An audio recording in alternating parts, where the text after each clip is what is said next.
There's a saying that in space, no one can hear you scream. That absolutely doesn't apply in this remaster, as I could hear the screams of my fellow employees for the entirety of the 15-hour duration. Some former humans have all conspired to take over a random ship in the middle of the dead of space, and it's your job to brutally dismember them and stomp their brains all over the walls to get that random ship back in control of everyone's favorite entity, the government. Gameplay and some story. Just a quick mission, in and out. Words that have famously never been wrong until Dead Space. You play as Isaac Clarke, an engineer sent with his team for routine repairs to the USG Ishimura. Things quickly turn south when you enter the ship to no welcome and immediately lose half your crew to mutant part human monstrosities. You obviously get separated from the survivors, as it's a video game, and you could never have helpful friends in a video game, and find tools around the ship to be able to fight back against these abominations. As you traverse the Ishimura, still trying to repair the ship, but in a much more intense fashion than anticipated, you'll need to kill these mutants as you uncover what exactly happened to the crew and why you were actually sent to this death trap. The beginning of Dead Space feels a lot like the Alien franchise, with these terrifying monsters scaring your excrement right onto the seat under you as you struggle to find ammo and have the punching power of an 8-year-old girl. You'll need to deal with this for a bit, as the game really wants to scare you into thinking the entire game will be a nightmare, but after a few weapon level ups and melee buffs, you'll quickly find that the horror novelty wears out fairly soon after you make it to the second section. I really would have liked to keep that extremely low ammo count, and the scares basically only come from one place, which is the giant vents that act as your yellow paint, yelling at you to be careful of the enemy that will 100% pop out of here. They really don't spawn out of any other pieces of environment, so the jump scares are eliminated as soon as you figure that out. There were a couple little scares later on, but they were way less than what I was hoping for when I started playing. You'll begin with a plasma cutter in your fists, with this being by far the best set of weapons for the remainder of the game.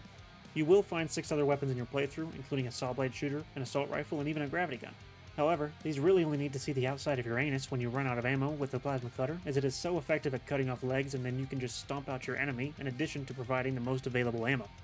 These weapons are all fortunately pretty unique, so I would have liked to see them have some more use cases like being effective against certain enemies or better at headshots or something similar. Now this was my personal preference in the way that I figured out how to progress, so you can really use any of these weapons to your heart's content without sacrificing a whole lot of efficiency. One weird thing that I did find is that you can stow away weapons to open inventory space, but if the weapon is in your box, then you can't find ammo for it.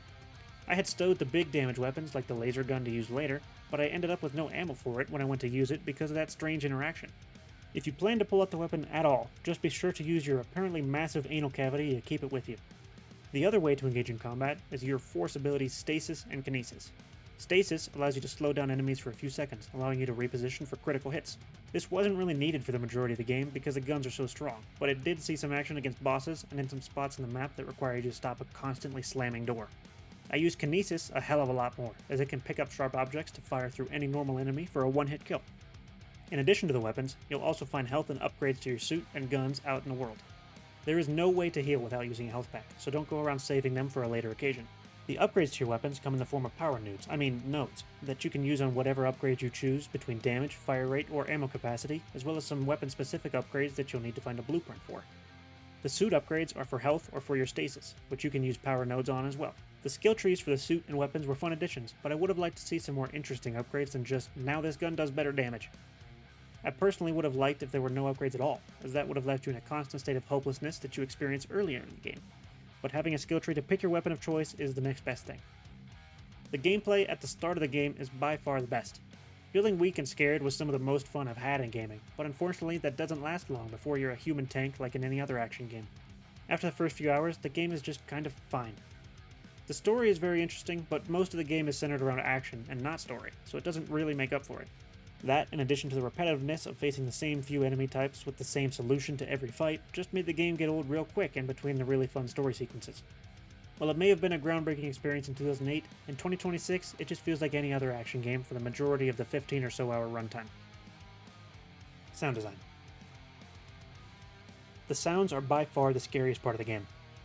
The occasional jump scare is fun, but the feeling of impending doom as the monsters scrape the outside wall or scream through a vent is terrifying. The constant sounds are always going, never giving you any time for respite. These are so well done, and they have very unique and awful sounds like my absolute least favorite sound in the entire world, the screeching of metal scraping. I mentioned jump scares earlier, and those are well done as well. The mutants absolutely love to burst through the vents, making the vent cover slam against the wall with a giant pop. Unfortunately, the best and most useful of the weapons is the least interesting sounding, as the plasma cutter just sounds like a wet slush of a stomach that had way too much beer. The other weapons are unfortunately just kind of fine, but they aren't terrible enough to be distracting. The music is once again just fine, but there isn't a lot of it. During the cinematic moments there is some music, but most of the game is just quiet, with the background ambiance of the monsters screaming and clawing. Those cinematic moments do have some nice instrumentals, but for the most part they really just didn't hit for me. The creepy piano did fit the aesthetic, but the rest of the track that was primarily using string instruments and drums were on par with the rest of the sound design of just being average. The voice acting did take a step up from the rest of the sound design. I really enjoyed a lot of the nuance here from the actors, as you're constantly left wondering if they're your friend or if they're betraying you or if they're even human at moments. My favorite performance was Anthony Alibi as your Chief Security Officer Hammond. He was the epitome of a hard-ass company man, and I spent most of the story trying to trust him, but wondering if he's going to throw me to the wolves to help the company. The rest of the cast was wonderful too. I always look forward to the conversations that occurred throughout the game.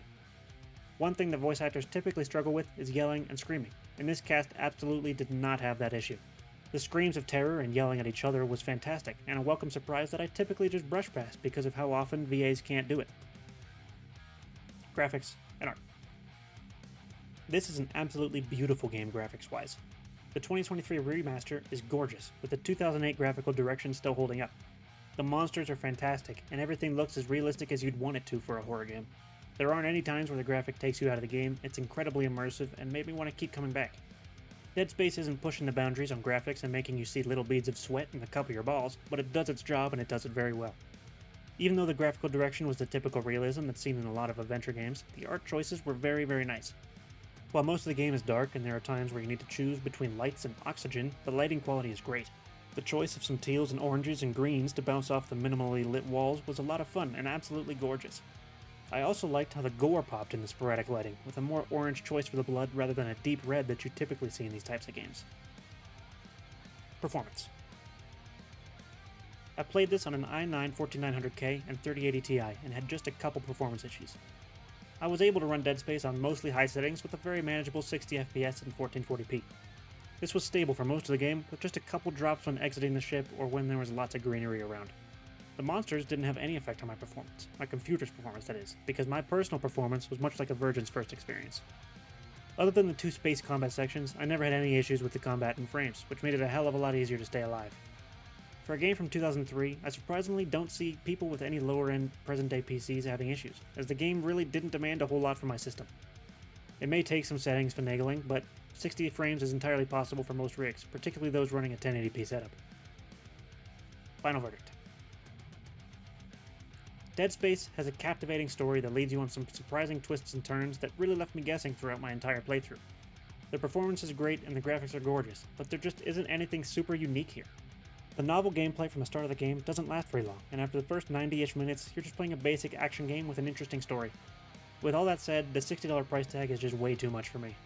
I think a fair price is closer to around $20 with a fairly short runtime in addition to those other issues. The story is fantastic, but the rest of the game is just kind of average, bringing down the overall experience.